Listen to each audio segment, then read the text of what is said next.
ከእግዚአብሔር ከአባታችን ከጌታ ከኢየሱስ ክርስቶስ ጸጋና ሰላም ለሁላችሁ ይብዛ። እንዴት ናችሁ ቅዱሳን?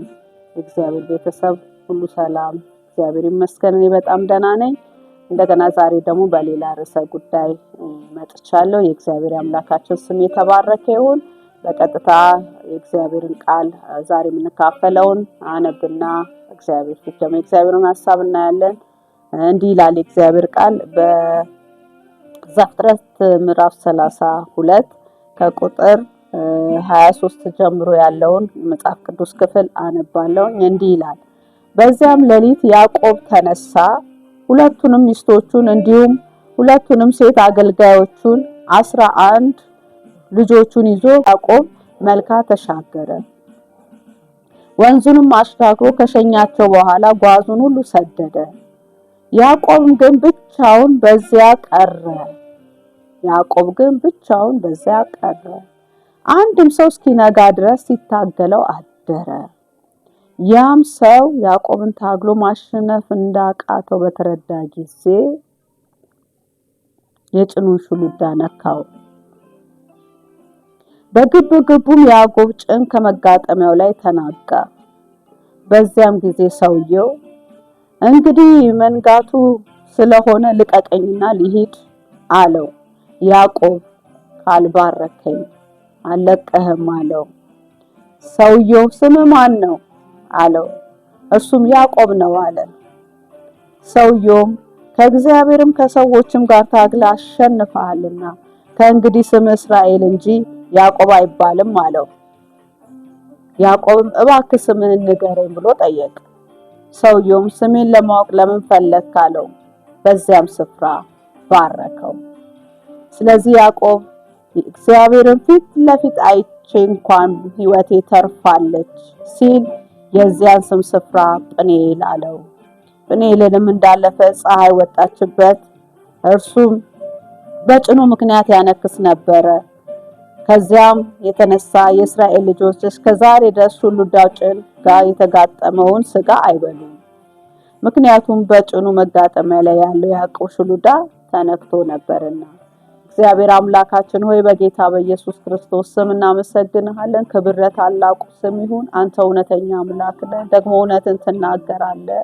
ተናገርከውን ደግሞ ለማድረግና ለመፈጸም ፍጹም ብቃት፣ አቅም፣ ኃይል ያለ ችሎታ ያለ አምላክ እግዚአብሔር ሆይ ክብር ላንተ ይሁን። ቃሎች ፍጹማን ናቸው። ቃሎች የነጠሩ ናቸው። ቃሎች የሚሰሩ ናቸው። ቃሎች ሕያው ናቸው። እግዚአብሔር አምላክ ሆይ በጌታ በኢየሱስ ክርስቶስ ስም ይህ ቃል በኢየሱስ ክርስቶስ ስም እግዚአብሔር በሚሰሙ ሰዎች ልብና አእምሮ ሰዎች በሚሰሙ ሁሉ ላይ ጌታ እግዚአብሔር ሆይ ጸጋን እንዲሰጥ እግዚአብሔር ሆይ መንፈስን መካፈል እንዲሆን ቃል እውነት በኢየሱስ ክርስቶስ ስም እንዲያበራ እንዲገለጥ ሰዎች እንዲጠቀሙ እግዚአብሔር የዘላለም አምላክ በኢየሱስ ስም በዚህ ቃል እውነት ደግሞ አንተ ለሰዎች የምትመክረው ምክር እንዲደርስ በኢየሱስ ስም እለምንሃለሁ። የኔም ባሪያህን አንደበት እንድትገዛ እንድትቆጣጠር ለቅዱሳን ሁሉ የሚያንጽ እግዚአብሔር በውጭ ላሉ ደግሞ እውነትን የሚገልጥ ሆኖ በኢየሱስ ክርስቶስም በመንፈስ እንዲከፈት እለምንሃለሁ። ሁሉ ሲሆን ክብር ላንተ ይሁን በናዝሬቱ ጌታ በኢየሱስ ክርስቶስ ስም አሜን። የእግዚአብሔር አምላካችን ስም ይባረክ። ይሄ ያነበብኩላችሁ እንግዲህ ታውቃላችሁ እግዚአብሔር በትውልዶች ሁሉ መካከል በሰዎች ሕይወት ውስጥ እየገባ ሰዎችን ባለ ታሪክ ያደርጋል። የታሪኩ ባለቤት ግን ራሱ እግዚአብሔር ነውና እግዚአብሔር በሰው ልጆች ኃጢአት ከወደቁ በኋላ የራሱ የሆነውን ሕዝብ ለማዘጋጀት በተለያየ መንገድ ሲሰራ እናያለንና ከዛ ያን ለማድረግ መጀመሪያ የመጣው አብርሃምን ነው የመረጠው። አባታችን አብርሃምን መረጠ። ስለዚህ በአብርሃም በኩል ደግሞ እግዚአብሔር ለሰው ልጆች ሁሉ ተስፋን ሰጠ። እንደገና የመዳንን፣ እንደገና የሚቤዠትን፣ እንደገና ከሱ ጋር የመታረቅን ተስፋ ሰጠ። አብርሃም ደግሞ ይስሐቅን ወለደ። እንዲሁም ይስሐቅ ደግሞ ያዕቆብ የሚባለው ዛሬ ያነበብነውን የዚህ የታሪኩን ባለቤት እናገኛለን። ይሄ የይስሐቅ ልጅ ነው። እንደሚታወቀው ይስሐቅ ሚስቱ ርብቃ መካን ነበረች ይላል የመጽሐፍ ቅዱስ ክፍል። መጽሐፍ ቅዱሳችን ስለሷ ሲዘግብ ማለት ነው። ስለዚህ ጸለየ፣ ይስሐቅ ጸለየ። ደግሞ እግዚአብሔር ጽንስን ሰጣት። እግዚአብሔር አሰባት ይላል። ጽንስ ሰጣት። በተጸነሰ ጊዜ ግን መንታ ልጆች ነበሩ የተረገዙት ማለት ነው። ከነዛ መንታ ልጆች አንዱ ያዕቆብ ነው፣ ሌላኛው ኤሳው የምንለው ነው። ወንድማማቾች ናቸው። ገና በማህፀን ሳሉ ይቺ ሴት ተቸገረች እና ሄዳ ጠየቀች። ስትጠይቅ በውሽ ውስጥ ሁለት ወገኖች አሉ፣ እርስ በርሳቸው የሚገፋፉ። ገና ከውስጥ ነው መገፋፋቱ የተጀመረው፣ ከውስጥ ነው ትግሉ የጀመረው ማለት ነውና ከዛ ግን አላት የእግዚአብሔር ቃል ወደሷ ሲመጣ ምንድን ያለው? ታላቁ ለታናሹ ይገዛል።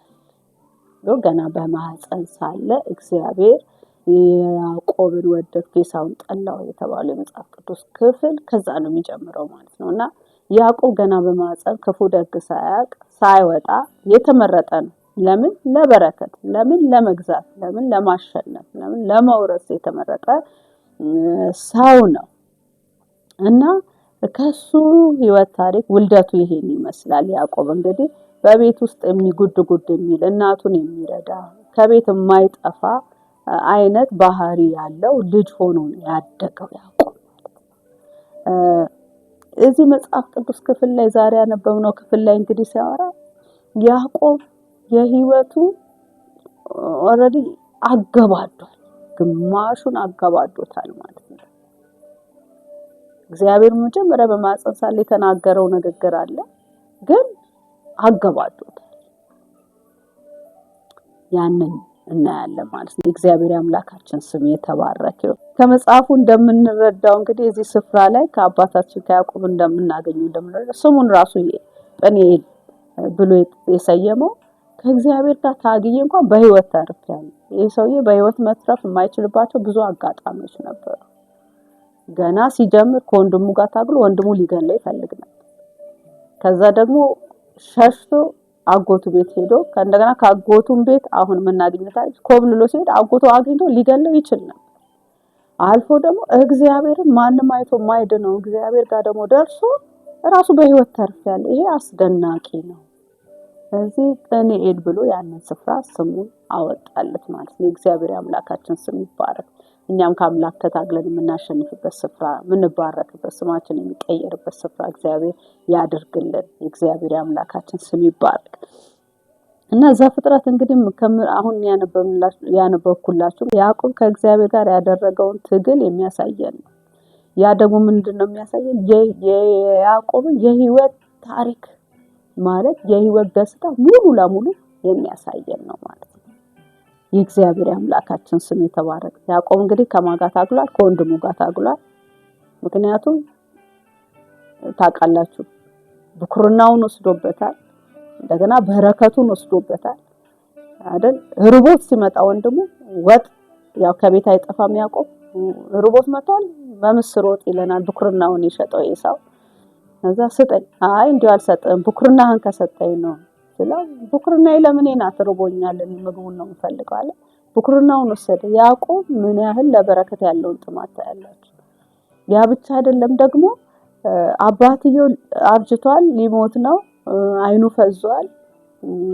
ለልጁ ለበኩር ልጁ ለኤሳው እንድባርክ አደናድና ቆንጆ ምግብ ሰርታ አቅርብልኝ ሲለው እናትዬን ትሰማና ይሄ በረከትማ ለያዕቆብ ነው የሚገባው ብላ እሷ አባትየው እንደሚጣፍጥ እንደሚወደው አድርጋ ሰርታ ገብቶ ታውቃላችሁ።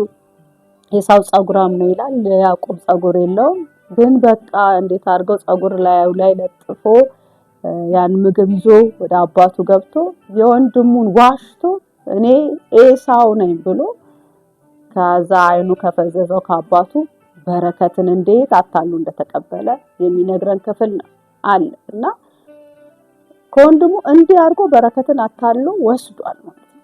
ያም ፍራቻ ነው የሄደው ወደ አጎቱ ቤት ሄደ ማለት ነው። ላባ አጎቱ ነው። እዛ ደግሞ ስንት ዓመት እንደለፋ የእግዚአብሔር ቃል ይናገራል።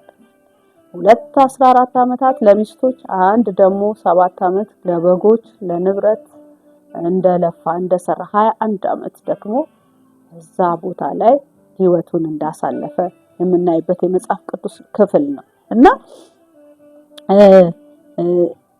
እግዚአብሔር የሰጠውን የተስፋ ቃል መቼስ መፈጸሙ አይቀርም። ግን የሚፈጽመው በራሱ መንገድ ነው። ያዕቆብ ይሄን የተረዳ ይመስለኝ። በጣም የበረከት ናፍቆት አለው፣ በጣም የበረከት ጥማት አለው። በጣም ምክንያቱም ለእናትየው ነው ይሄ የተስፋ ቃል የተሰጣት፣ ለእናትየው ነው የተነገራት። እናትየው ደግሞ ስታሳድገው እየነገረችው ያሳደገችው ይመስለኛል። እግዚአብሔር እኮ ገና በማዕፀን ሳለ እንዲህ ብሎሃል፣ በቃ ታላቁ ለታናሹ ይገዛል ብሎ አንተ ነገጂ፣ አንተ የበረከቱን የምትወርሰው አንተ ነህ እያለች ሳትነግራት ቀርና እሱ ያንን በረከት ለመውረስ የሄደበት መንገድ የሄደበት ርቀት እጅግ ዋጋን ያስከፈለው ማለት ነው።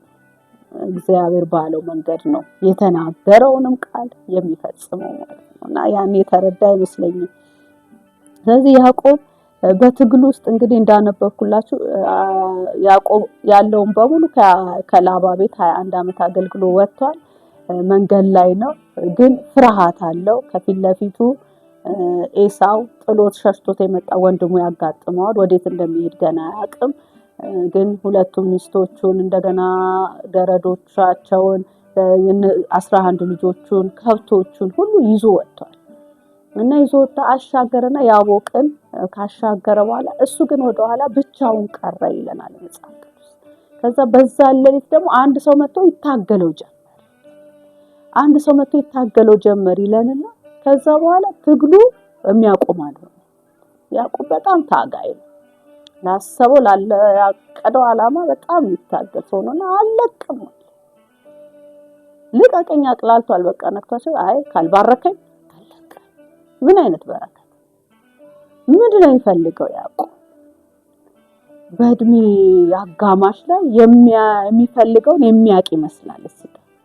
የሚፈልገውን የተረዳ ይመስላል። የእግዚአብሔርን ለሱ ያለውን ሐሳብ የተረዳ ይመስላል። እውነተኛ በረከት የአራት ክፍል ሰራዊት መሆን እንዳልሆነ የተረዳ ይመስለኛል። በረከት 2 ሚስት ማግባት፣ 11 ልጆች መያዝ፣ ብዙ አገልጋዮች መኖር እንዳልሆነ የተረዳ ይመስለኛል። ምክንያቱም ካልባረከኝ አለቀ። ኦኬ በረከት ነው የምትፈልገው? እሺ አንድ ነገር ማድረግ አለ። ምን? ስም ማን ነው? ከ21 ዓመት በፊት ከአባቱ ቤት ሲኮበል ይሄ ስም ተጠይቆ ነው። አባቱ ይስሐቅ ግን ስም ማን ነው? አንተ ማን ነህ ብሎት ነበር። እኔ ኤሳው ነኝ። ሲዳብሰው ጸጉሩ እውነትም የኤሳው ነው። ድምፁ ግን ያዕቆብ ነው። ድምፁን ማምጣት አልቻለም። ድምፁን ማስመሰል አልቻለም።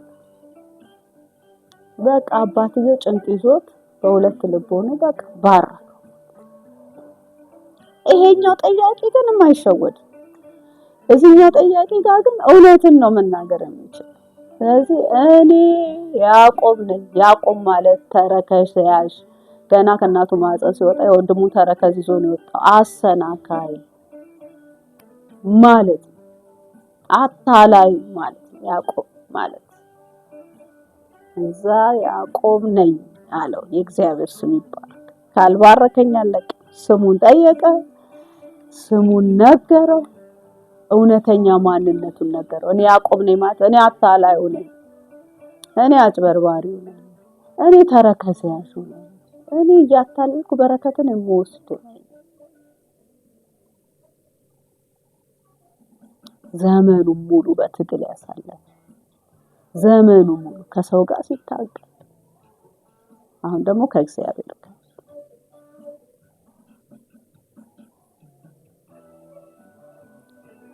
ግን እግዚአብሔር እውነት ነው ያዕቆብ ነው። ከዚህ በኋላ ግን ስምህ እስራኤል ይባል እንጂ ያዕቆብ አይባል። እስራኤል ማለት ከእግዚአብሔር ጋር የታገለ ማለት ነው። ከእግዚአብሔር ጋር ታግሎ ያሸነፈ ማለት ነው። ይህ መጠሪያ አሁን እንኳን እስራኤል ተብላ የምትጠራውን አገር የምትጠራበት መጠሪያ እስኪሆን ድረስ እግዚአብሔር በዚህ ስም ባረከው። ስሙን ቀየረለት፣ ማንነቱን ቀየረለት። የእግዚአብሔር አምላካችን ስም የተባረከ። ይሄ እንዲሆን ግን ያዕቆብ አንድ ነገር አድርጎ ነበር። እነሱን ነገሮች ማየት በጣም አስፈላጊ።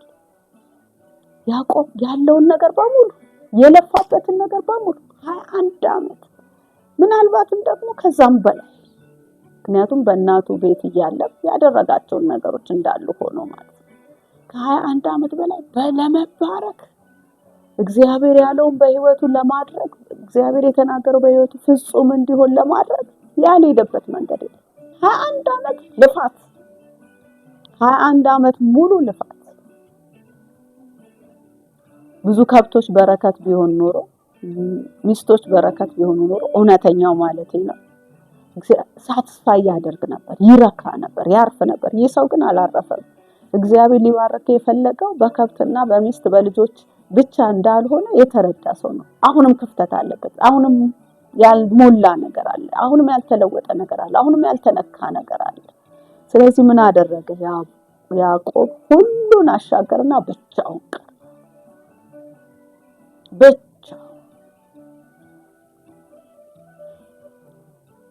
ያ ሁኔታ ለእግዚአብሔር ምቹ ነው። ምቹ ሁኔታን ለእግዚአብሔር አዘጋጀለት። ትግል ጀመረ። ሃሌሉያ ይሁንልን። እግዚአብሔር ብቻችንን ጓዙን ሁሉ ነው ሰደደ የሚለው። ጓዙን ሁሉ ሰደደ፣ አስቀድሞ ሄደና እሱ ብቻውን ከእግዚአብሔር ጋር ለመነጋገር ቀረ እና በዛ ስፍራ እንግዲህ እግዚአብሔር ሌሊቱን ብቻውን አገኘው። ታገለው እግዚአብሔር። ታግሎም በጣም በሚገርም ሁኔታ እግዚአብሔር በማንም አይሸነፍም ማለት ሃሌሉያ። እግዚአብሔር ማሸነፍ የሚቻለው በመሸነፍ ብቻ ነውና አሸንፋ ሲለው ተሸነፈ። ያዕቆብ እውነተኛ ማንነቱን ገለጠ፣ ድካሙን ገለጠ፣ ኃጢአተኝነቱን ገለጠ፣ አጭበርባሪነቱን፣ አታላይነቱን ገለጠ። እግዚአብሔር እውነተኛ ማንነት ሲያገኝ ይሸነፋል። እውነተኛ ማንነታቸውን ራሳቸውን ሰብረው የሚመጡ እግዚአብሔርን ያገኙታል። በቃ አንተ ከሰውም ከእግዚአብሔርም ጋር ከሰዎች ነው የሚለው። ከሰዎችም አንድ ሰው አይደለም የታገለው፣ ከሰዎችም ከእግዚአብሔርም ጋር ታግለ አሸንፋልና ስም እስራኤል። ያ ምቹ ጊዜ ያመጣለት ነገር ቢኖር የስም ለውጥ አመጣለት። የእግዚአብሔር አምላካችን ስም የተባረከ። ያዕቆብ ካደረጋቸው ነገር አንደኛ ምቹ ጊዜ ለእግዚአብሔር መስጠት፣ ብቻውን ለእግዚአብሔር ማድረግ ነው። ሌላኛው ደግሞ የሚፈልገውን ያውቃል፣ የሚጠይቀውን ያውቃል። እውነተኛውንማ አግኝቼ አሁን የሚባርከውንማ አግኝቼ አሁንማ የፈጠረኝን አግኝቼ አሁንማ አምላክን አግኝቼማ ተራ ጥያቄ አልጠይቅም። ምድርም ጠይቅ በዘላለም አድኖ የሚያስቀረኝን ነው ፈልገው ባርከኝ። ካልባረከኝ ለብቻ መሆን አንድ ነው፣ ጓዝን ጠቅልሎ አንድ ነው፣ በር መዝጋት አንድ ነው፣ ጥሞና መጠሞን አንድ ነው፣ ለእግዚአብሔር ጊዜ መስጠት አንድ ነው። ከዛ ምድር የምፈልገው ምድር የሚያስፈልገኝ ሃሌሉያ። እዚህ አጋጣሚ ይሄን ልናገር። ብዙ ጊዜ ጥሞናም ይሆን ከእግዚአብሔር ጋር ጊዜ እናሳልፋለን። ምን የሆነ ነገር ስንፈልግ፣ የሆነ በር ለማስከፈት፣ የሆነ ነገር ለማግኘት፣ ከእግዚአብሔር የምንፈልገው ነገር ለማግኘት ራሳችንን ለብቻችን እግዚአብሔርን ለመፈለግ ጊዜ እናመቻቻለን። ጥሩ ነው፣ በራሱ መጥፎ አይደለም። ግን እግዚአብሔር የሚፈልገውን ለመፈለግ ደግሞ እግዚአብሔር በእኛ ያለውን ዓላማ፣ እግዚአብሔር በእኛ ያለውን እቅድ፣ እግዚአብሔር በእኛ ያለውን ፕሮግራም ግን ለማወቅና ያንን በእኛ ህይወት ውስጥ ለፍጻሜ እንዲያገኝ ለማድረግ መፈለግ፣ ይሄ ነው ትልቁ በረከት። ያዕቆብ ይሄንን ያደረገው ባርክ። ያዕቆብን ብትጠይቁት ይሄ ሁሉ እያለ አንድ ክፍተት አለ፣ አንድ ያልተነካ ያልተሞላ ነገር፣ የሆነ ነገር እንዳለ፣ የሆነ የቀረ ነገር እንዳለ እርግጠኛ ነው። የሚፈልገውን ያውቃል፣ ብቻውን የሚፈልገውን የሚያውቅ እግዚአብሔርን አግኝቶ ነው ባረከው። ያዕቆብን በእንዲህ አይነት ሁኔታ አግኝቶ ባረከው። የዚህ ውጤት እንደምታውቁት የስም ለውጥ፣ መነካት፣ መቀየር፣ እግዚአብሔርን ፊት ለፊት አይቶ መዳን። እግዚአብሔርን ፊት ለፊት አይቼ ህይወቴ በህይወት ተርፋለች ሲል የዛን ስፍራ ቦታ ጵኒኤል አለ። ድኖ መቅረት። አካሉ እኮ አልዳንም ማለት እንደውም እያነከሰ ነው። ነጋበት ይላል ማለት ያው መፍጠን አልቻለም ስለተነካ እያነከሰ ነው። ማንከስ አለ በአካል ላይ በስጋው ላይ ነፍሱ ገደል ቀረች። ሃሌሉያ። እውነተኛ እግዚአብሔርን መፈለግ፣ እውነተኛ እግዚአብሔርን መጠማት፣ እውነተኛ ባርኮትን መፈለግ ለዘላለም ድኖ ያስቀራል።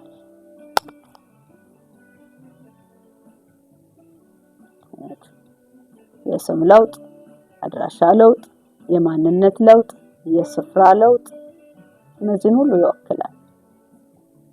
በእስራኤላውያን ስም ለእነሱ ትልቅ ትርጉም ያለው ነው። ስም ማንነትን ይገልጻል ማለት ነው። የበረከት ምንጭ እግዚአብሔር ብቻ መሆኑን ተረድቶ ነበር። ለካ የበረከት ምንጭ ሩጫ ብቻችንን ስለሮጥ ብቻችንን ስለተካ እንዲና እንዲያ ስላደርግ ወዲና ወዲያ ስለሆነ አይደለም። እውነተኛ በረከት፣ እውነተኛ ባርኮት በእግዚአብሔር ይመጣል። እግዚአብሔር ይባርከን። ባሰበው ሐሳብ እግዚአብሔር ይባርከን። በተፈጠርንበት ዓላማ እግዚአብሔር ይባርከን። ሃሌሉያ።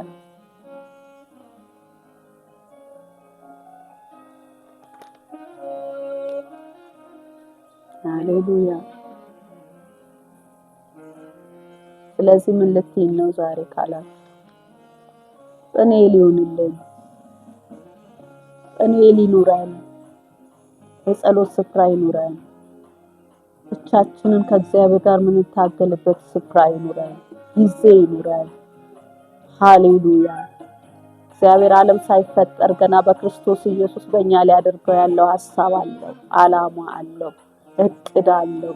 ያለ ሐሳብ ያለ ዓላማ ወደዚህ ምድር የመጣ አንድም ሰው የለም። እግዚአብሔር በእቅድ በፕላን ፈጥሮናል፣ አምጥቶናል ወደዚህ ምድር ያመጣ በክርስቶስ ኢየሱስ ደግሞ አምነን ወደ ልጁ ወደ ኢየሱስ ክርስቶስ መንግስት ደግሞ ከፈለስን እግዚአብሔር በእኛ በእያንዳንዱ ሰው በግሉ ያደርገው ሊሰራው የሚፈልገው ስራ አለ። እውነተኛ በረከት፣ ለትውልድ ሁሉ የሚተላለፍ በረከት፣ እግዚአብሔር በሰማይ ስፍራ በመንፈሳዊ በረከት በክርስቶስ ኢየሱስ የባረከ በረከት፣ ያንን ለምድር ሁሉ መግለጥ ለምድር ሁሉ ማሳየት የምንችለው ስንገኝ፣ በእግዚአብሔር ፊት ስንገኝ፣ በእውነተኛው ባራኪ ፊት ስንገኝ፣ ከእሱ ጋር የጠበቀ ህብረት ሲኖረን፣ ከእሱ ጋር የጠበቀ ግንኙነት ሲኖረን፣ ጊዜ ስንሰጥ ወገኖቼ እልፍኞቻችንን እስቲ እንዝጋ፣ እስቲ በሮቻችንን እንዝጋ፣ እስቲ ከእግዚአብሔር ጋር ጊዜ ይኖረን፣ እስቲ እንጣሙን።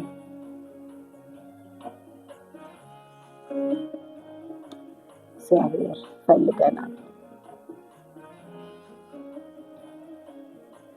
ያዕቆብ እንዳደረገው እኔና ለእናንተ ጓዛችንን ሁሉ አሻግረን አንዳንዴ እስቲ ለብቻችን ከጌታ ጋር ነው።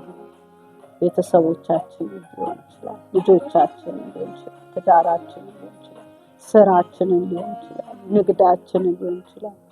ያለንን ነገር እኔ ያለኝን ልበል ምናልባት ይጎልብኛል ብላችሁ የምትሰቡ ሰው በአንድ ቀን አንድ ሌሊት የሰውን ታሪክ ይቀይራል። እንደዚህ አንድ ሌሊት በጽኑ መታገል፣ አንድ ሌሊት እግዚአብሔር በዚህ ይባርከን። በጽኑ ፍላጎት እግዚአብሔር ይባርከን። እሱም በጽኑ መፈለግ፣ በጽኑ ጌታ መፈለግ እግዚአብሔር በዚህ ይባርከን።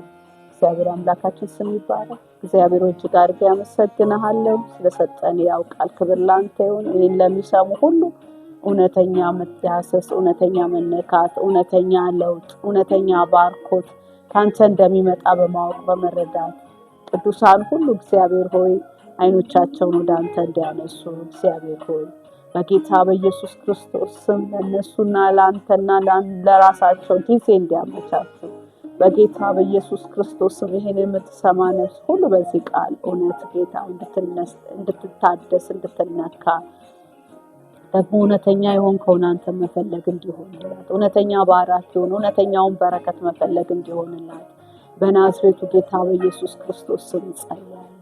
በእኛ ያለውን ሐሳብ እንድትፈጽም፣ በእኛ ያለውን ፈቃድ እንድትፈጽም በኢየሱስ ክርስቶስ ስም ከአንተ ጋር ያለን ህብረት የታደሰ እንዲሆን፣ ለአንተ ያለን ጌታ ሆይ ጊዜ ስፍራ የታደሰ የተዘጋጀ እንዲሆን በኢየሱስ ስም ለምንሃለሁ።